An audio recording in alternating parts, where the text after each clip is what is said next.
The conference room on the 42nd floor had floor-to-ceiling windows overlooking the city skyline. I'd walked past this room 100 times in the past 3 years, always from the hallway, always with my employee badge dangling from my neck like a reminder of my place in the hierarchy. Today was different. Today I'd been summoned. "Rachel, you're actually here," my sister Victoria said, not bothering to look up from her phone as I entered. She sat at the head of the long mahogany table, wearing a designer suit that probably cost more than my monthly rent. "I thought you'd be too busy with your spreadsheets." Around the table sat the key players in our family's commercial real estate empire. My father Richard at Victoria's right hand, my brother Marcus checking his Rolex, my mother Diane flipping through a leather portfolio, and my uncle Thomas reviewing documents with practiced disinterest. And then there were the outsiders. Gerald Chin, our chief financial officer. Patricia Morrison, our lead corporate attorney. David Kim, representing the acquisition firm. They looked uncomfortable, which I found interesting. "I got the meeting notification," I said simply, taking a seat at the far end of the table. The employee end, as Victoria had once joked. "We're expanding," my father announced, spreading his hands as if unveiling a masterpiece. "Morrison Property Group has made an offer to merge with our portfolio. The deal would make us the third largest commercial real estate firm in the state." Marcus leaned back in his chair. "We're talking about a $200 million valuation. The Morrison name, combined with our properties, puts us in a completely different league. I've already spoken with our media contacts," my mother added. "The announcement will position Victoria as one of the youngest CEOs of a major real estate company in the region. The coverage alone will be invaluable." I nodded, saying nothing.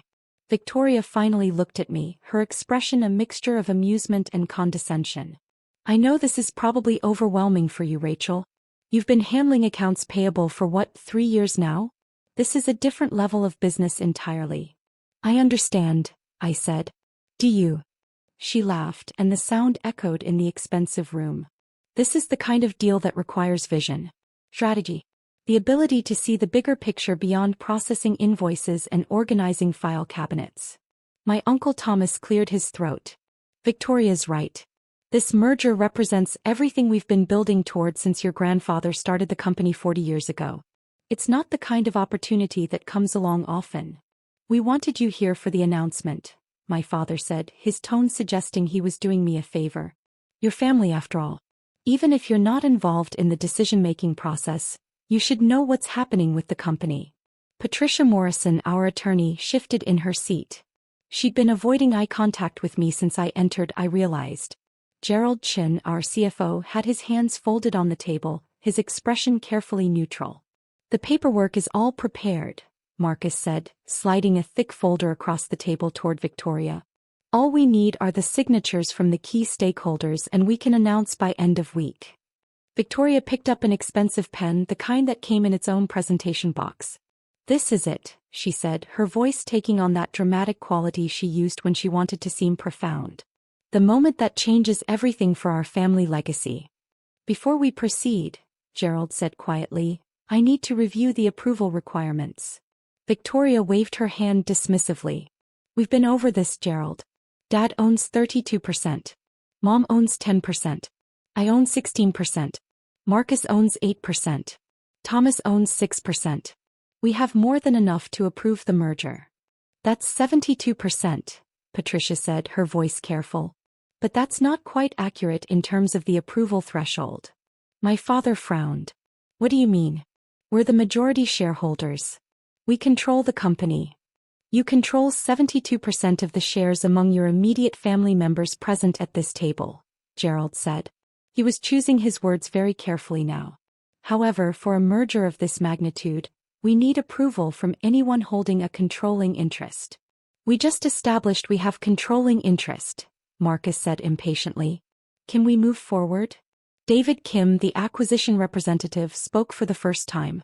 "I think what Mr. Chin is trying to explain is that Morrison Property Group's due diligence revealed a discrepancy in the ownership structure. One that wasn't immediately apparent in the initial documentation." The room went quiet. "What kind of discrepancy?" my mother asked. Patricia opened her own folder, and I noticed her hands were slightly unsteady. "When your father-in-law, Rachel, Victoria, and Marcus's grandfather, Passed away 6 years ago. He left his shares in the company to his grandchildren equally. At the time, that represented 60% of the company.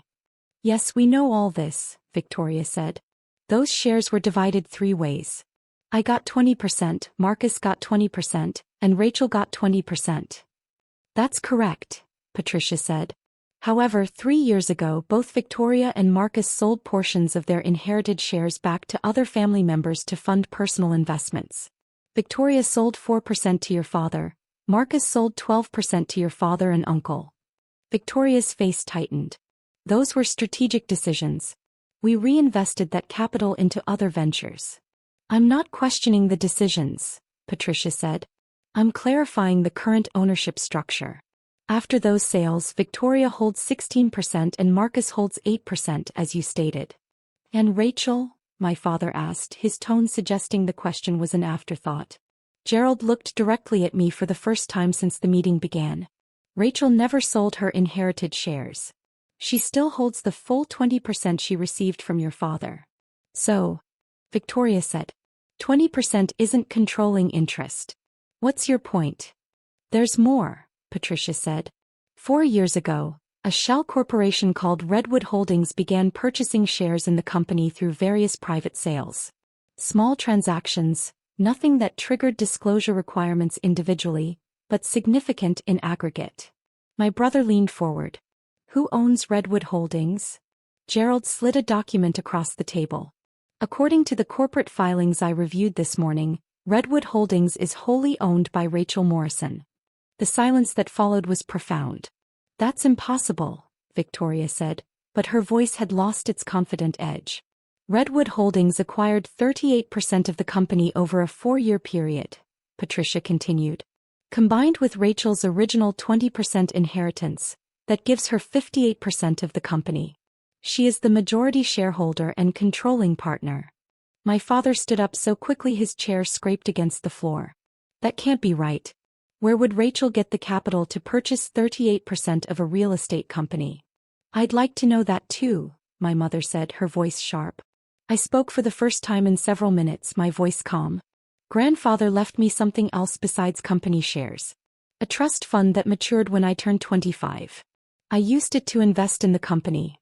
Why? Marcus demanded. Why would you buy shares in secret? I didn't buy them in secret, I said. I bought them through proper legal channels. Every transaction was documented and filed appropriately. The fact that none of you paid attention to the corporate ownership structure isn't my responsibility. Victoria's face had gone pale. You've been sitting in that cubicle processing invoices, pretending to be some low-level employee while you own the majority of the company? I wasn't pretending anything, I said. I work in accounts payable because I wanted to understand how money flows through the company at every level. I learned more in that department than I ever could have in a corner office.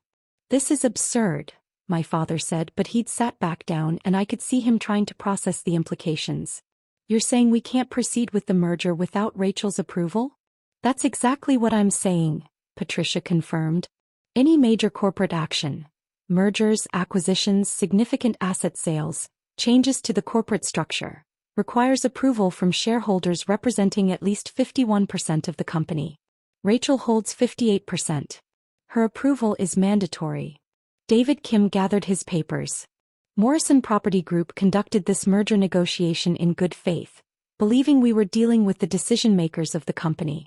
If the actual controlling partner wasn't part of these discussions, we need to reassess the entire arrangement.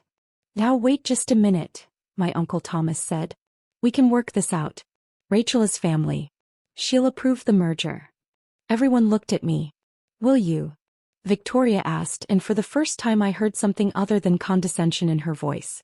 Uncertainty maybe. Or fear. I took my time responding. I'd like to review the merger terms in detail. The financial projections, the integration plan, the valuation methodology, the post-merger management structure. Of course, David Kim said. I can have our team prepare a comprehensive briefing. That won't be necessary, I said. I've already reviewed the preliminary documents. I have concerns about several aspects of the deal. My mother's eyes narrowed. What kind of concerns? The valuation seems low, I said. Our property portfolio includes 3 buildings that have appreciated significantly beyond their assessed values in the merger documents. The Morrison Group is getting them at a discount. Gerald nodded slowly. I raised that issue in the preliminary review. I was told the valuation was acceptable to the family. It wasn't acceptable to me, I said. Because nobody asked me. Victoria's hands were clenched on the table. So what are you saying? You're going to block the merger out of spite. I'm saying I'm going to do what's best for the company, I said. The same thing I've been doing for the past 3 years while working in accounts payable. While you all assumed I was too insignificant to notice. Marcus stood up. This is blackmail. You're trying to leverage your shares to punish us. I'm exercising my rights as the majority shareholder, I said.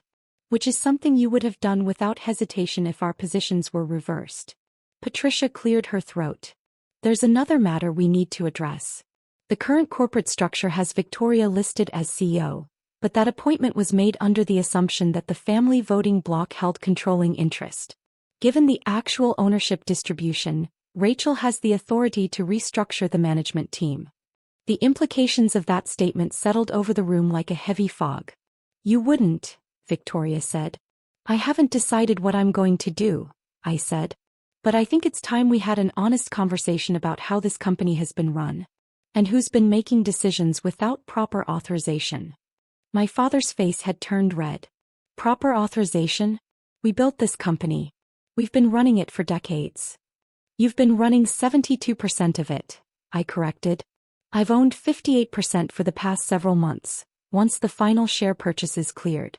Every major decision made in that time should have had my approval. How many did? The silence was answer enough. The expansion into the Riverside development, I said. The marketing contract with the Paulson Agency. The sale of the Westbrook property. The new construction project downtown. None of those crossed my desk for approval. Gerald shifted uncomfortably.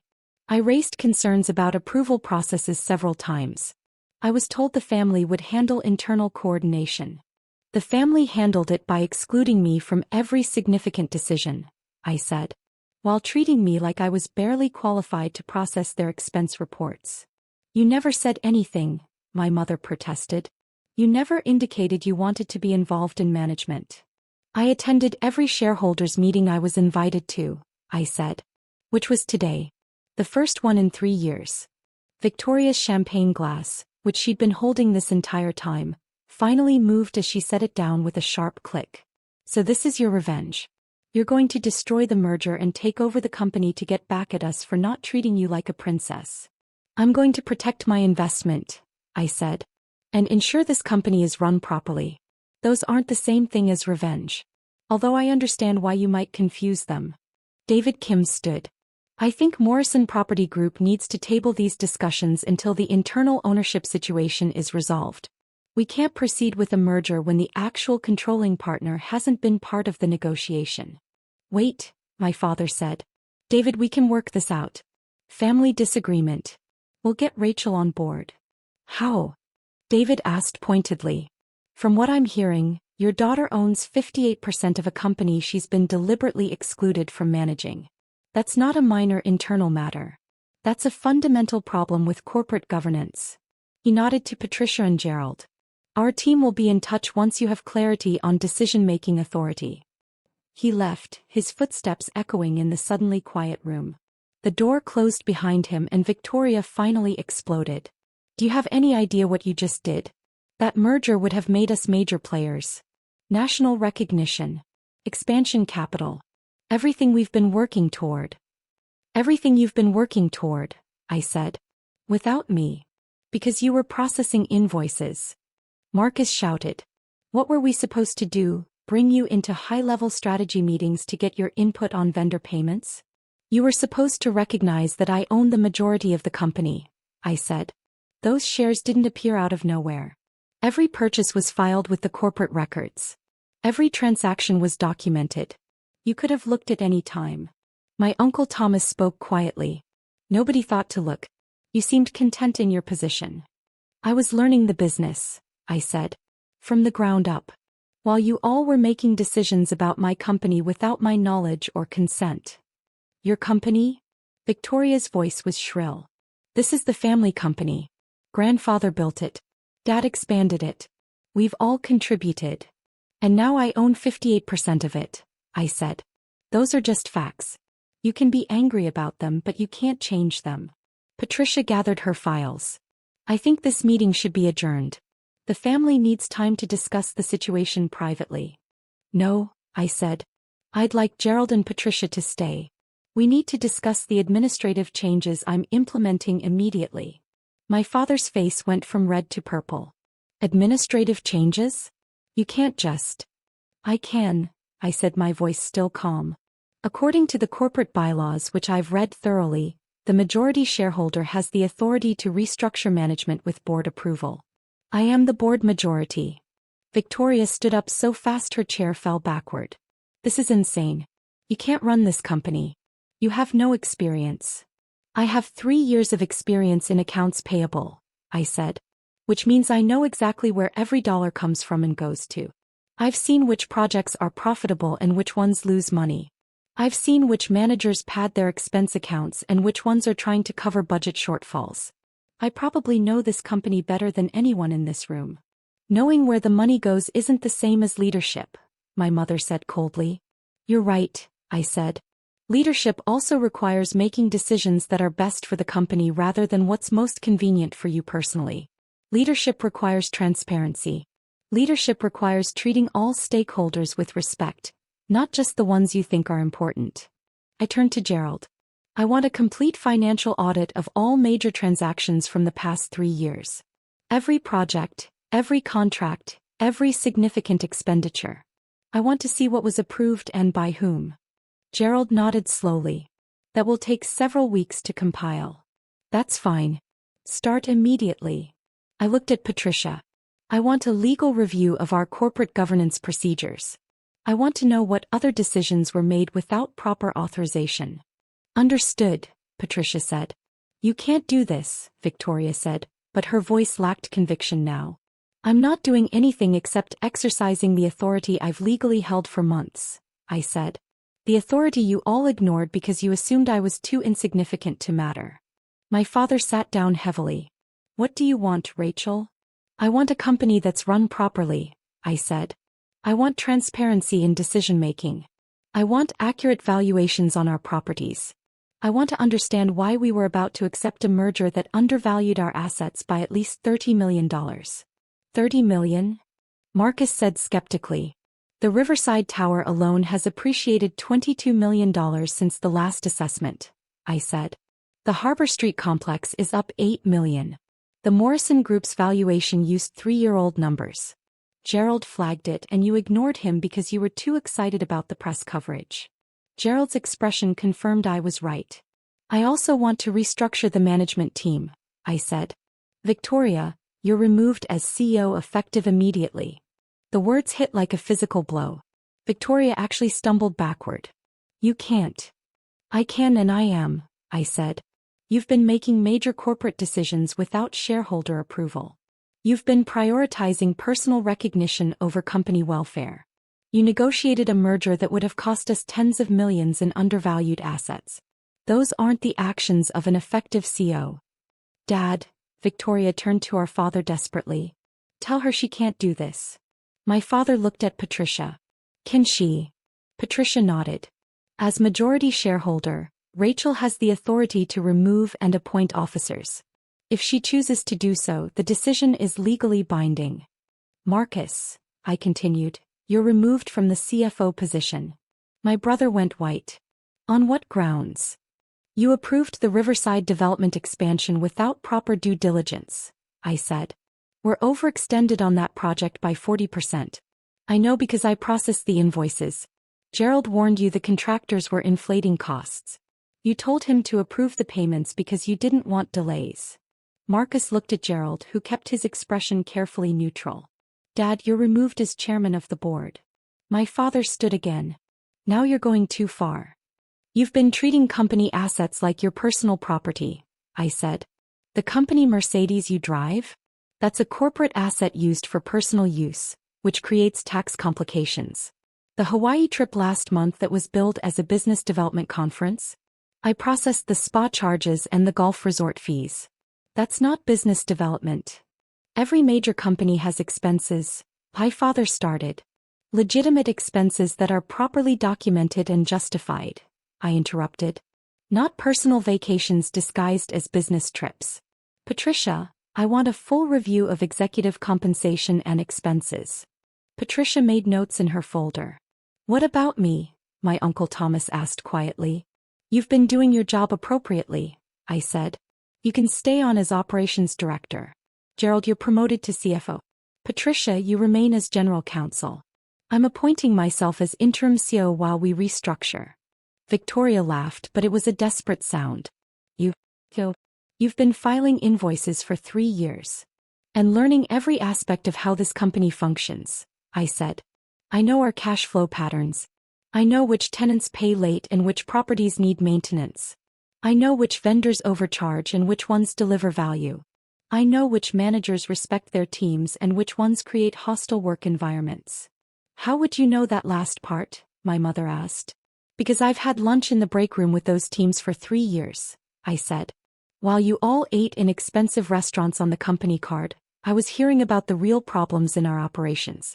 The maintenance delays. The tenant complaints that get ignored. The safety concerns that get dismissed. The employees who quit because their managers are incompetent. I stood up. This meeting is adjourned. Gerald, Patricia, I'll need you both in my office in 1 hour to begin the transition process. Your office, Victoria said. You work in a cubicle. Not anymore, I said. I'll be using the executive suite. You have until end of business today to clear out your personal items. I walked toward the door, then paused and turned back. One more thing. The merger with Morrison Property Group is rejected. Gerald, please inform their team that we appreciate their interest, but we won't be proceeding. You're making a massive mistake, my father said. Maybe, I said. But it's my mistake to make. This is my company. It has been for months. You just refused to see it because you couldn't imagine that the daughter processing invoices could be anything more than a low-level employee. I left the conference room and walked down the hallway past the executive offices, past the mahogany walls and expensive art, back toward the elevator. My hands were steady, my breathing calm. Behind me, I could hear voices rising in the conference room, muffled by the thick walls but unmistakably angry. I didn't care. Let them be angry. Let them realize what it felt like to have decisions made without their input, to be excluded from the rooms where their futures were determined. I pulled out my phone and sent a text to Gerald. Office meeting confirmed for 2 p.m. Please bring all corporate governance documents and the last 3 years of financial statements. His response came within seconds. We'll be there. Congratulations, by the way. I smiled. Gerald had known. Of course he had. A good CFO pays attention to the ownership structure. He'd probably been waiting months for this moment, watching me process invoices and attend to administrative tasks while sitting on controlling interest in the company. The elevator arrived and I stepped inside. The reflection in the polished doors showed a woman in a simple business suit, no designer labels, no expensive jewelry. I looked exactly like what I was. Someone who'd spent 3 years learning a business from the bottom up. But now everyone knew what I really was. The person in control. My phone buzzed with a call from Victoria. I let it go to voicemail. Then Marcus called. Voicemail. Then my mother. By the time I reached the ground floor, I had 7 missed calls and a dozen text messages ranging from angry demands to desperate pleas. I deleted them all and walked out into the afternoon sunlight, already thinking about the changes I needed to implement. The management restructuring was just the beginning. We had operational inefficiencies to address, employee concerns to handle, properties to properly evaluate, and a corporate culture to rebuild. And I had a lot of people to prove wrong. My phone rang again. This time it was Gerald. Yes. I answered. Patricia and I were just comparing notes, he said. The executive suite is being cleared as we speak. Victoria is having security escort her out. She tried to access the financial systems, but IT locked her credentials per corporate security protocols. Good, I said. What about my father and Marcus? Your father is making calls to board members, Gerald said. But since you're the board majority, those calls aren't particularly productive. Marcus is in his office. He hasn't come out yet. Let me know when he leaves, I said. I want all 3 of them off the property by 5 p.m. today. Understood. Rachel. Gerald paused. For what it's worth, some of us have been hoping for this day for a long time. The company needs real leadership. It's about to get it, I said. See you at 2. I hung up and walked toward my car, a modest sedan parked in the employee lot where I'd parked every day for 3 years. Tomorrow I'd park in the executive garage. Tomorrow I'd walk through the front doors as the CEO and controlling owner, not the quiet woman from accounts payable. Tomorrow everything would be different. But today I was still the person who understood exactly how much power she held and exactly how to use it. The person who'd spent 3 years learning, planning, and waiting for the perfect moment. And that moment, it turned out, was when my family was so busy celebrating their triumph that they forgot to check who actually held the power to make it happen. My phone buzzed one more time. A text from Victoria. We need to talk about this. You're making a mistake. Call me. I deleted it and drove away from the building, my building, toward a future that was entirely in my control. Behind me, in that conference room on the 42nd floor, my family was probably still arguing about what had just happened. Still trying to understand how they'd missed the signs.